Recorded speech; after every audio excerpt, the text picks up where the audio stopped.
So, Charlie, how would you describe the genre of spontaneous? Would you say it's more of a thriller or like a love story? Where would you put it? I mean, I guess I would say it's a love story, not even in the necessarily the Dylan and Mara relationship alone, but I think what really connects all the characters is love. I mean, like you and your parents, and you and Tess, who's played by Haley Law, and I mean, really, most of the characters are scared but are sticking together, you know. And I think that's an act of love. So I guess I would say it's a love story, but definitely maybe like whatever genre you would put this year into, I would say is that film. Katherine, why do you think that exploding teens makes for a good romance film? You know, it's interesting because reading the book and then also reading the script, I think that's the surface level kind of description. But when you read it, there's a lot more. There's a lot more that kind of comes into play. You know, I think what makes it a beautiful love story is the fact that it has these elements of reality put into it. Like a love story isn't necessarily beautiful from point A to point B. Sometimes love can happen out of necessity and out of two people needing each other. And I think the love that Mara and Dylan have for each other is one that's not just romantic, but it's also, again, like you said, it's also about a great friendship. And, you know, being able to have someone to hold on to and be strong with and be strong for. But throughout the whole film, you know, it's not just a love story in that sense. You also have the relationship and the love between you and your family, you and your parents, and then Mara and Tess, the best friendship, that kinship, which as a woman I really love to see, because I think having that best friend, it's such an unseverable bond. And when those relationships are put kind of at the feet of this big objective or this crazy thing that happens, it only strengthens or breaks those bonds, which is very interesting to see. What do you think makes Mara and Dylan's relationship different to things that we've seen before, maybe in like the teen romance sense, this being kind of different? I mean, I think the thing that, you know, and you mentioned the friendship thing, which I think is definitely there, but I think the thing that was most striking to me, especially at first, was the amount of self-awareness between the two and about the relationship that they had, which, you know, there was kind of like a cynical kind of feel to the whole thing, even though, of course, they are falling in love with each other, and, you know, that's very real. But I think that was something that I really enjoyed quite a bit, you know, that they're really, I mean, not saying that other teen romances, the characters aren't smart, but I think in this, they're just smart in a very specific kind of way that I really was attracted to off the page. But yeah, and then I also just think, you know, in the midst of all that chaos as well that's going on around them, they manage to have a lot of fun with each other and laugh a lot. And you get to really see that in those type of love stories very often. You know, you see the kind of the pain and the anguish and the trial and tribulation and the vulnerability and all that, but when they're just laughing about, you know, the last names of these football players or whatever it is, and really just kind of having fun amongst themselves, I think those moments you rarely do get to see in those stories. Katherine, what drew you to the role of Mara specifically? And I just remember it being very quirky and different. That's the first thing that struck me, is that it felt very satirical, and when someone explodes within the first minute or the first couple of pages, it just felt very unique and different. And then once I was hooked into that first moment, being able to experience the story and see that it wasn't all just gore or all just love or all just one thing or another, it was kind of this beautiful balance of turmoil with gore, with satire, with love, and these moments of levity. Thirdly, I'd say Mara, her journey and her as a character, she's like the most beautiful, lovable kind of chaos.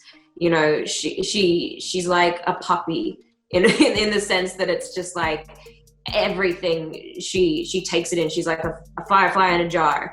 But there's also, you know, there's the playfulness to that, but then there's also the real kind of depth behind that. And I think that's what I found really beautiful, is that you realize when this thing starts to happen that she really puts up these facades, and it's not just for other people to make them feel okay, but at the end of the day, it's also for herself.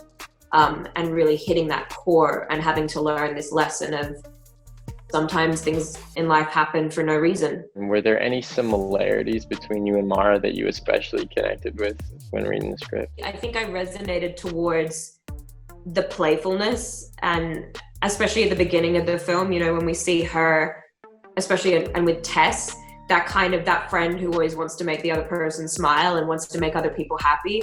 I think that feeling of wanting to spread like light and that kind of jovial quality that she has, I definitely feel like I have had moments like that. But also, I mean, I guess in a way, maybe this isn't specific to me, but maybe is something that we can all resonate with a little bit, is that response to what happens, that, you know, trying to kind of grapple with a situation that is scary and a situation that is uncertain. What do you do when you can't control anything that's happening? You know, the way that Mara deals with it, I mean, she goes on a bit of a spiral, and I think a lot of other people do as well when something happens. Also, at the end of the day, you know, she tries to be strong. She tries to be strong, to be strong, to be strong. So yeah, I feel like maybe especially in this context, even though we did this before the current climate was even, didn't exist, like this was complete satire. I feel like now maybe those moments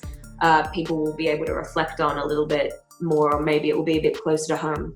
So Mara calls Dylan nerdy, and some people might expect you to have played this kind of nerdy, very quiet, unspoken character, but then in the film, Dylan actually goes out and kind of gets what he wants, and he sort of rebuffs a bit of that stereotype.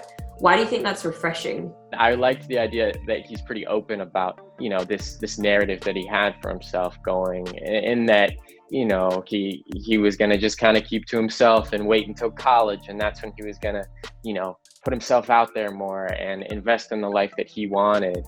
But then, you know, similar to our current circumstances in the world right now, this thing completely out of his control derails that narrative and derails that plan.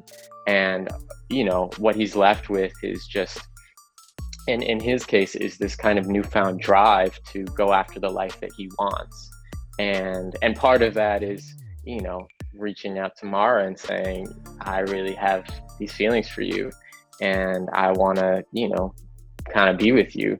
And I just think that, you know, I don't see that so often in a lot of characters, but I think especially when the character is someone who is kind of a more internal, passive person, that's pretty rare. So I really did enjoy getting to see that, and then getting to see where that actually takes him and the life that he's able to then have after that point. I really appreciated, and I think I really appreciated the message of, you know, when one actually does take that action and that initiative to go after the life they want, you know, how full their life can be because of that. So with that message of taking advantage of the present moment, what advice would you give, you know, young people around the world right now with that in mind? Take advantage of your youth. We're also all being affected by what's happening very differently.